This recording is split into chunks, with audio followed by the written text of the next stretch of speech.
Karena sebelum berangkat sendiri juga dari pemerintah Arab Saudi sendiri juga mewajibkan kepada seluruh jamaah untuk bisa melakukan vaksinasi ya, atau biasanya dilakukan vaksinasi meningitis itu. Selain itu juga sebenarnya bisa dilakukan juga kalau untuk imunitas kita supaya di sana nanti terjaga, itu nanti bisa dilakukan vaksin booster juga gitu.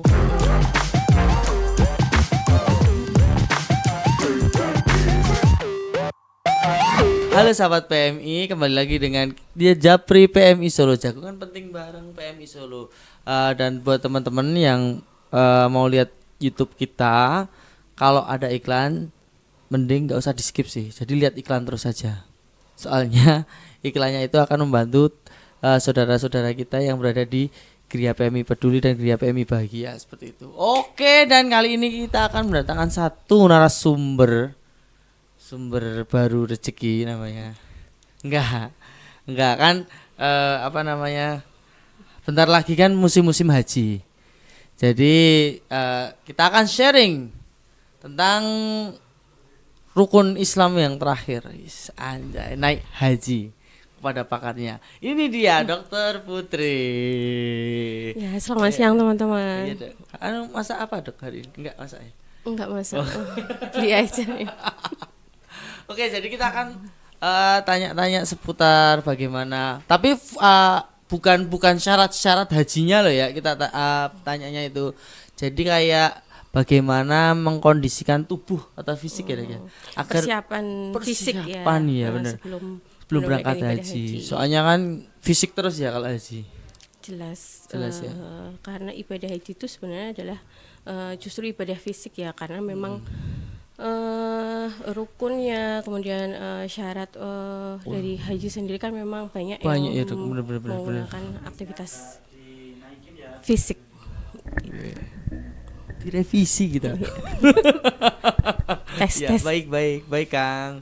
Oh gitu ya, Dek ya. Emang rukun haji emang banyak ya. Jadi emang fisiknya perlu ditingkatkan. Nah, nanti coba kita tanya-tanya seputar bagaimana menjaga kesehatan ketika melakukan ibadah haji pada Dokter Putri. Yang pertama yaitu, Dok, tantangan yang terbesar bagi seorang yang mau berangkat haji. Itu biasanya gimana, Dok? Kalau untuk tantangan yang terbesar sendiri itu sebenarnya adalah kita mengingat tadi yang utama adalah syarat wajib dari haji sendiri adalah kita mampu ya. Mampu. Jadi kalau kita lihat jamaah-jamaah yang dari Indonesia itu sebagian besar rata-rata kan sudah lansia. Nah, kalau lansia itu kan memang fisiknya pasti sudah berbeda lah ya, bukan bukan layu, cuman memang karena sudah mulai banyak muncul gejala penyakit degeneratif, sedangkan ibadah haji kan juga utamanya memang harus fisik ya, yang benar-benar harus dipersiapkan kayak gitu. Jadi ya kalau ada syaratnya juga, kalau memang yang lansia kan tetap harus ada pendampingnya seperti itu. Nah, ya tantangan terbesarnya sebenarnya adalah kalau khususnya untuk jamaah haji yang dari Indonesia sendiri, karena usianya memang lebih banyak yang sudah lansia, sepuh-sepuh kayak gitu ya, memang kesehatan fisik harus dipersiapkan sedari dini kayak gitu.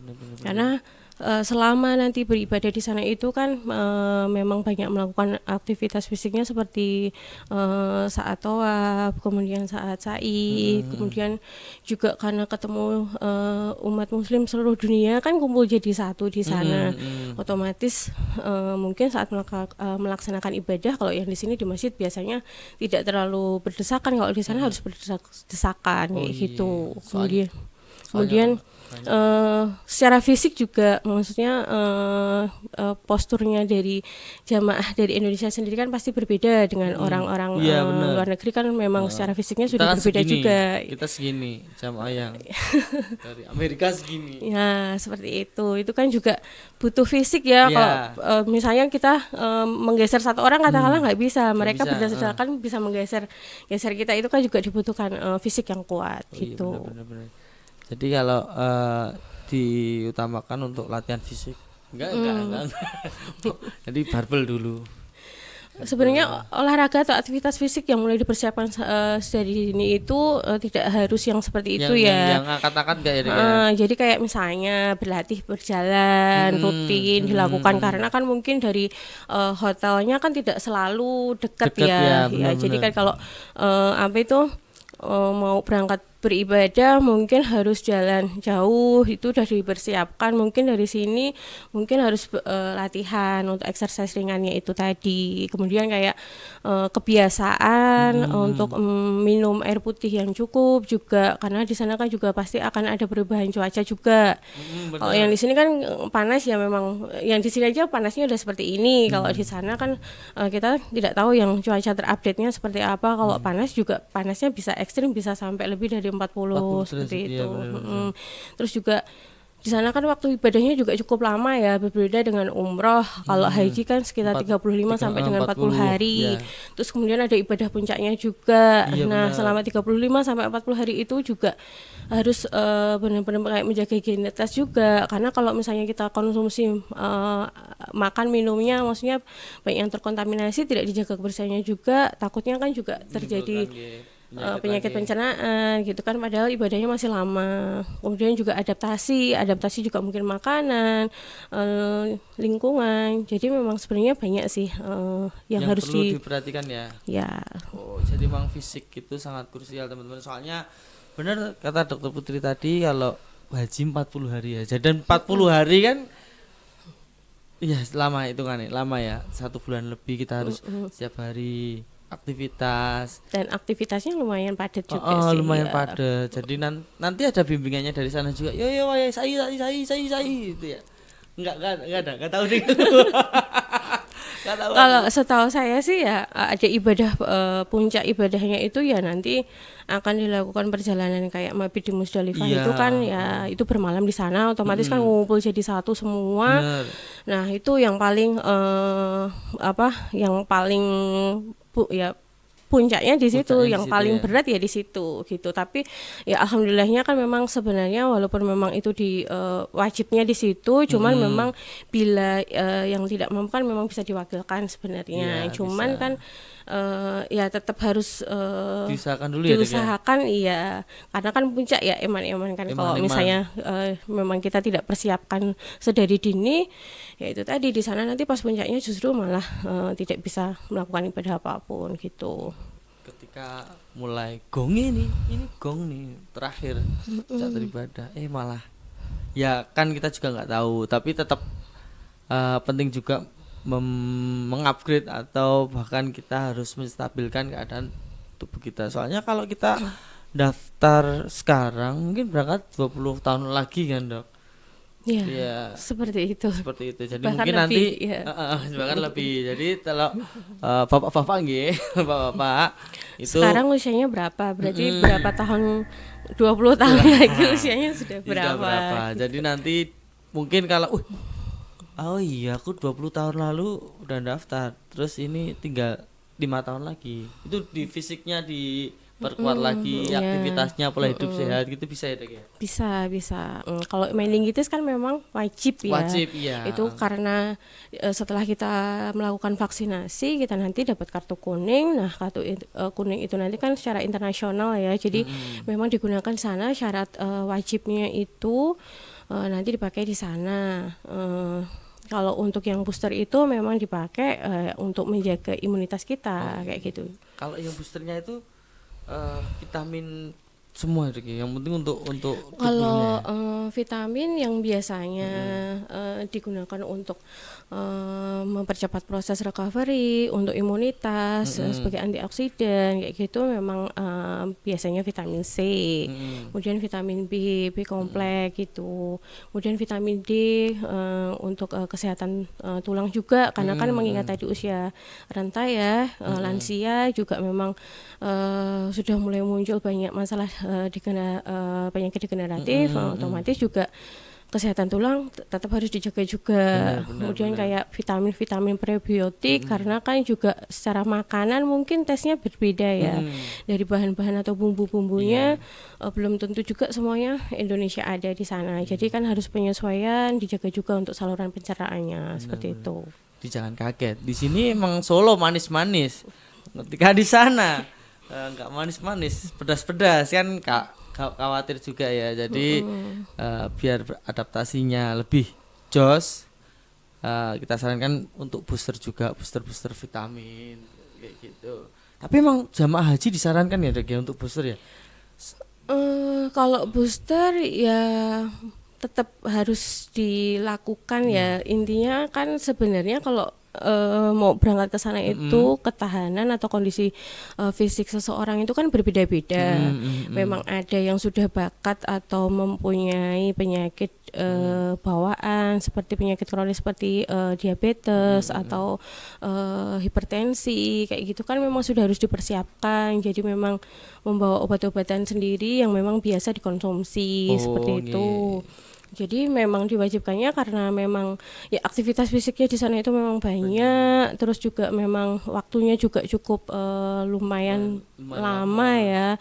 Terus juga cuaca tadi juga yang ekstrim itu tadi, terus ada perubahan suhu juga, itu juga memang dibutuhkan booster selain memang kita nanti juga membawa obat-obatan sendiri yang secara oral ya bisa diminum di sana. Ya sebaiknya memang sebelum berangkat memang sudah prepare dulu ya. Soalnya ya benar sih kalau untuk jamaahnya adalah ada screening kesehatan kan mau tambah lama banget ya dari di sana. Kamu punya penyakit jantung nggak tahu itu di screening. Tapi itu nanti ya. Otomatis kalau pemerintah kita sebenarnya sudah meminimalisir angka kematian ya untuk jamaah haji itu juga memang sebelum berangkat biasanya sudah dilakukan screening terlebih dahulu gitu ya. Cuman kan juga apa ya, tetap harus ada screening berlapis sendiri juga dari diri sendiri seperti itu. Setelah kewajiban seperti kayak harus vaksin meningitis itu sudah dilakukan ya tetap harus ada persiapan khusus sendiri.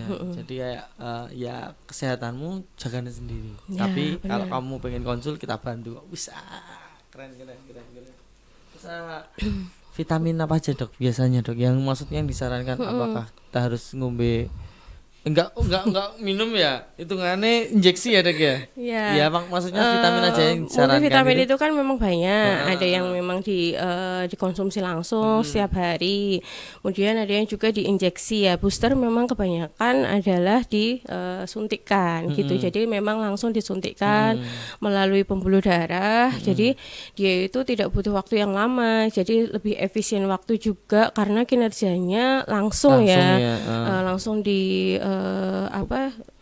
didistribusikan ke seluruh tubuh, jadi dihasilkan energi, kemudian langsung membentuk imunitas kayak gitu. Jadi berbeda dengan yang diminum karena harus melalui saluran pencernaan terlebih dahulu. Kalau disuntik memang lebih cepat seperti itu. Jadi kalau memang ya sebelum berangkat itu memang sebaiknya itu kan himbauan ya gitu. Lebih baiknya ya karena kan kalau yang selama 40 hari kan ya kita tidak tahu di sana nanti memang bisa melakukan injeksi atau tidak, karena kan kalau injeksi juga tetap harus ada pengawasan dari ahlinya gitu, secara dosisnya juga harus ada harus tepat gitu. Kalau misalnya yang digunakan maintenance di sana adalah yang dibawakan ya yang aman, pasti obat-obatan yang diminum ya obat-obatan oral gitu. Soalnya kalau booster suntikan adalah pas di sana mau sendiri, apa ini? Nah itu apa ini gitu. Nah, kan kalau untuk syarat tertentu sendiri kan ya jarum suntik, kecuali kalau misalnya memang pasien-pasien penyakit kronis gula, dia harus bawa insulin, mungkin bisa dimaklumi ya, karena kan kalau misalnya vitamin kan kemasannya ampul ya, vial ya. Nah itu kan juga pastinya mungkin di waktu di bandara ada di scan ya Dek ya. Ya itu mungkin itu akan menyulitkan gitu. Biasanya kalau vitamin-vitamin yang menjadi booster itu yaitu tadi yang sudah saya sampaikan, vitamin C, vitamin B kompleks, kemudian vitamin D gitu. Kemudian untuk prebiotik sendiri gitu. Oke, jadi vitamin yang untuk tubuh dan prosesnya langsung disuntikan ke pembuluh darah, langsung didistribusikan. Soalnya kalau di oral itu bisa, cuman kayak masuk ke logistikmu dulu itu. Saya tenang, obat vitamin C sabar, ini B kompleks baru masuk gitu kan. Baru didistribusikan. Wah. Tapi ya efek sampingnya gimana, Dok? Kalau biar memilih kesehatan yang aman gitu gimana? Kalau efek samping sendiri dari vitamin ya, kalau vitamin yang disuntik ataupun yang diminum, sebenarnya efek samping itu pasti selalu ada apalagi ya, kalau misalnya memang si A gitu katakanlah memang ada riwayat alergi kayak gitu kan, memang dia lebih harus berhati-hati, makanya harus penting juga harus memiliki catatan riwayat kesehatan pribadi. Jadi kayak misalnya ada alergi apa gitu, sebaiknya memang disampaikan kepada petugasnya. Jadi vitamin-vitamin ini apakah ada unsur alergennya atau enggak, aman atau enggak gitu. Nah, pastinya sebelum dilakukan pemeriksaan pastikan ada anamnesis terlebih dahulu. Kemudian sebelum dilakukan tindakan juga pastinya akan ada informed consent.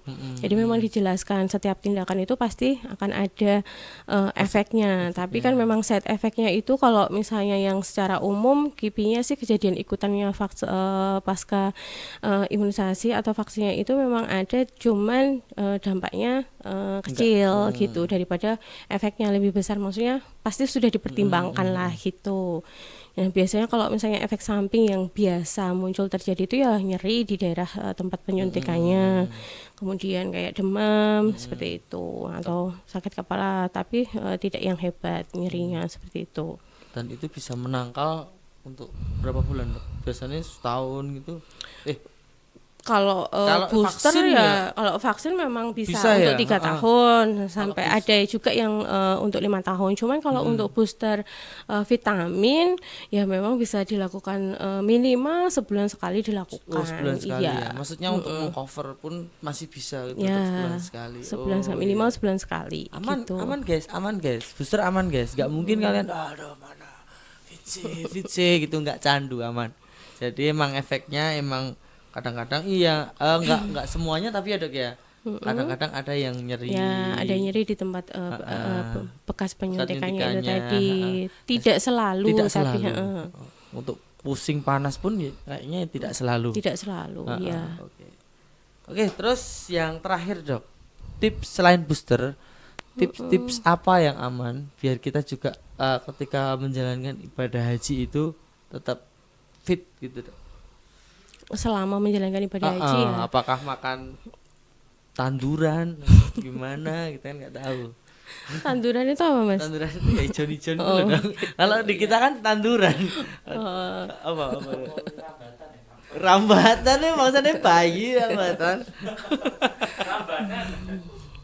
Gitu, gimana, ya jadi sebelum melakukan ibadah haji itu memang yang pertama kali harus dipersiapkan adalah itu tadi kesehatan fisik dan juga mentalnya, karena tidak hanya mental aja yang dipersiapkan tapi fisiknya juga. Jadi memang saling melengkapi, tidak bisa dipisahkan ya, itu memang syarat wajibnya memang seperti itu.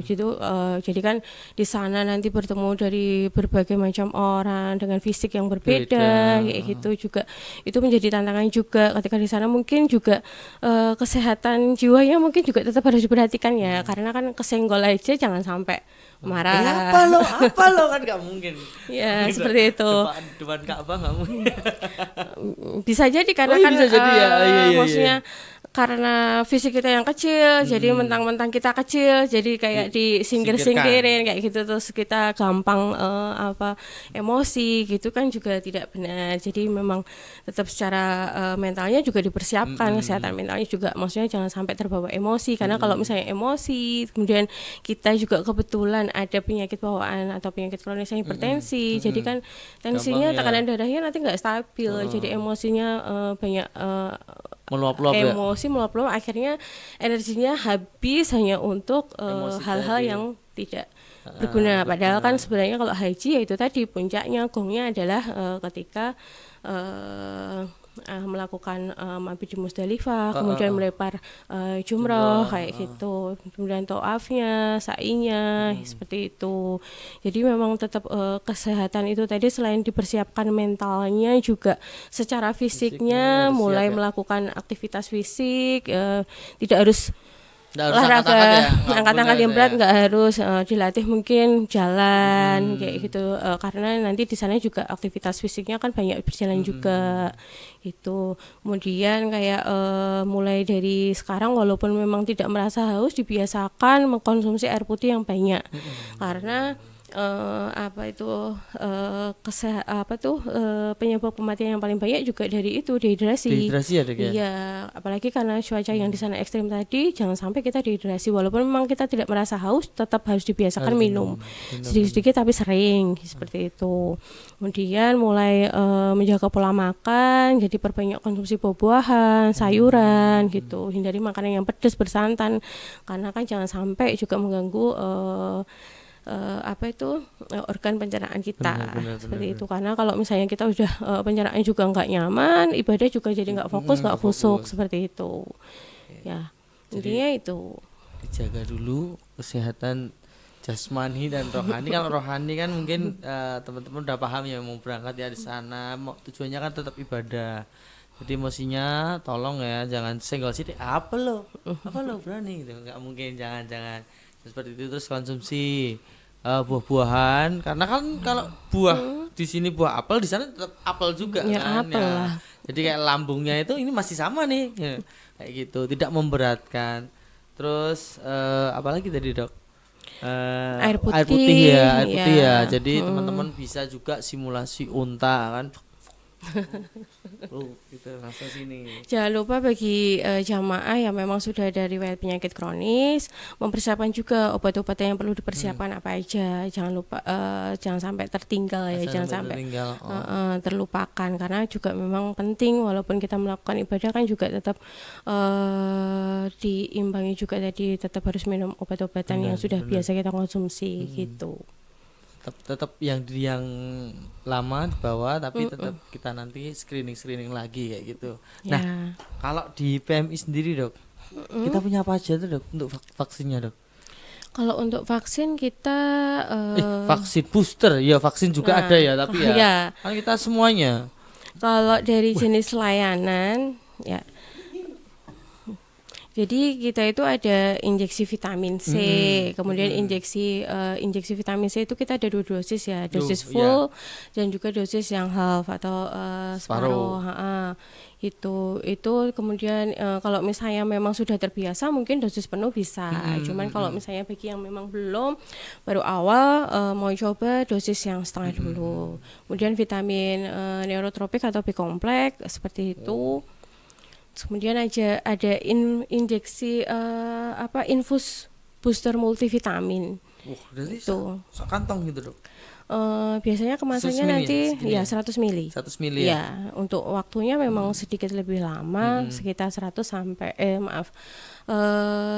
sampai maksimal 2 jam. 2 jam ya. Ada juga injeksi neurotropik ya Dok ya? Ya, neurotropik itu B-kompleks ya. Vitamin multivitamin B-kompleks gitu. Dan murah kita Dok. Iya, kita mulai murah. dari 50 ribuan. Wow. Untuk B-kompleks. Ya. Lebih bagus lagi kalau misalnya memang di combine juga bisa antara vitamin injeksi neurotropiknya, multivitaminnya dikombinasi dengan vitamin C. Itu juga bisa. Bisa ya? Itu. Iya. Ya. Jadi hanya dengan 50.000 bisa mendapatkan kekebalan ya selama 1 bulan. 1 bulan. Ya. Karena bisa diulang lagi minimal setiap 1 bulan sekali gitu. Sebenarnya lebih bagus memang setiap 2 minggu sekali. 2 minggu. Iya. Tetap juga tapi harus diimbangi dengan konsumsi air putih yang banyak. Iya, tetap dong itu wajib gitu ya. Jadi bisa dicombine Fit C sama B-kompleks tadi. Terus nanti kalau kurang mantep ya nanti kalau multivitaminnya bisa juga lewat infus tadi ya. Kita juga ada layanan vaksinasi ya. Kalau untuk saat ini vaksin meningitis memang belum bisa dilakukan di PMI karena memang kita belum bisa mengeluarkan kartu kuning tersebut. Harus syaratnya banyak tuh Dok. Syaratnya banyak, tapi tenang, nanti kita sediakan buat teman-teman kok. Kita upayakan tenang buat kalian nih apa sih yang enggak ya aja.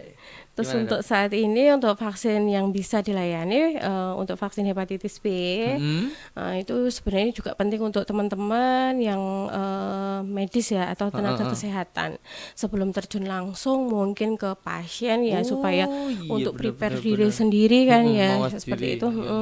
Itu sebaiknya memang dilakukan vaksinasi hepatitis ya, vaksinasi hepatitis. Itu nanti dilakukan 3 dosis karena kan kita kalau nakes kan memang berhubungan dengan jarum suntik ya, tapi bukan jarum suntik yang disalahgunakan. Memang ada indikasi medis yang memang harus pemberian obat itu melalui jarum suntik. Ya, benar. Soalnya kalau hepatitis ini penyebarannya cepat ya, Dek ya. Lewat cairan kan ya. Jadi kan kita kan maksudnya resiko tinggi ya. Jadi sebaiknya benar. Jadi sebaiknya dapat vaksinasi gitu. Hepatitis. Kemudian ada vaksin untuk yang kidenga. Kidenga itu kan untuk demam berdarah gitu. Saat ini kasus demam berdarah kan masih lumayan banyak kan ya. Jadi untuk memproteksi diri juga bisa dilakukan vaksinasi kidenga. Dilakukan setiap 1 tahun sekali. 1 tahun sekali. Udah aman ya dari demam berdarah ya. Kemudian yang paling sering terjadi itu adalah batuk pilek. Flu ya. Vaksin influenza juga nanti bisa dilakukan setiap pengulangan 1 tahun sekali. 1 tahun ya. Oke. Jadi untuk influenzanya jenisnya ada 2 di kita ya, yang trivalen dan quadrivalen. Kalau trivalen kan memang untuk 3 jenis virus influenza, sedangkan yang quadrivalen untuk 4 jenis virus influenza ya. Ya berbeda harganya aja sih. Ya. Virusnya itu emang warna-warni ya, Dek ya. Ya. Kayak ayam warna-warni. Ini ada 4, ada 3. Cuman ya asinnya sama, cuman lebih ke yang 4 ya untuk banyak ya virusnya kalau strainnya lebih banyak jenis virusnya. Itu untuk pengulangannya juga bisa dilakukan setiap 1 tahun sekali. Kemudian untuk HPV ya atau Gardasil itu untuk perlindungan sebenarnya biasanya sih tahunya kalau HPV itu hanya untuk kaum perempuan gitu ya. Sebenarnya enggak ya, HPV ini kan untuk kanker ya. Jadi kayak kanker serviks kayak gitu, kanker penis kayak gitu. Jadi untuk cowok juga bisa dilakukan. Dari anak-anak bisa dilakukan mulai dari usia 9 sampai 12 tahun gitu. Terus yang terakhir untuk vaksin pneumonia gitu. Banyak banget ya. Dan ada yang 100 ribuan juga ya vaksinnya, Dok ya. Ya, variatif ya. Oke, kita ulangi guys. Kita ada untuk injeksinya, kita ada di injeksi vitamin C yang full 1000 atau yang half 500. Terus ada booster multivitamin, injeksi B kompleks. Wis go kesehatanmu jos banget itu. Tenan. Soalnya saya juga sering konsumsi untuk vitamin. Kan kita nggak tahu besok digembleng kayak gimana, kan kita nggak tahu kan. Nah, seperti itu. Dan kita juga menyediakan vaksin hepatitis. Terus ada yang kidenga untuk demam berdarah tadi ya. Ada Gardasil untuk kanker penis. Kanker itu ada yang influenza yang masuk angin, yang udanan sidik, pileran, monggo datang ke PMI bisa nanti. Ini ada yang 3 penyakit, ada yang 4 penyakit, monggo tinggal pilih yang mana. Soalnya itu juga setahun nggak rugi juga ya, Dok ya. Iya. Buat setahun loh, men. Untuk 1 tahun hanya dengan 300. 300-an ini masih murah nih.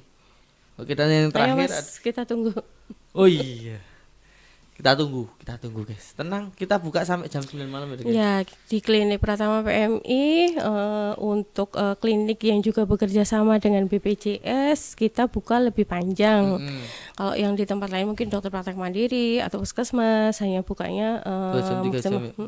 Kita buka 13 jam lebih 13 lama. Jam. Dari jam 8 sampai dengan jam 9 malam. Dan itu mesti setiap hari kecuali hari libur ya, hari Minggu dan juga hari libur nasional kita tutup. Tapi tenang aja. Jadi teman-teman, kalau yang kalian kerja pagi sore itu masih bisa dan ada dokter jaganya juga. Gitu ya? Iya. Jadi dokternya pun pagi siang kalau ada. misalnya kerja shiftnya shift pagi, kalau misalnya mau di vaskes yang lain sudah tutup, di tempat kita masih bisa melayani. Jadi bagi para pekerja yang paginya mau izin susah, bisa ya? Di tempat kita bisa dilayani karena kita tutup sampai jam 9 malam. Dan bisa WA dulu ya, Dok ya? Kalau untuk vaksinasi ya memang harus reservasi dulu. Ya.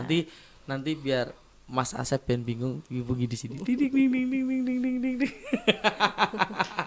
Oke, guys, mungkin itu dulu tentang vaksin dan untuk kesehatan ibadah haji. Nanti kalau mau tanya-tanya bisa di WA di nomor sini atau komen di bawah. Tenang aja. Nanti setiap pertanyaan kita akan memberikan jawaban terbaik yang kita bisa gitu. Oke, mungkin itu dulu. Mau tambahan lagi, Dok? Sudah cukup. Mau lanjut pantun?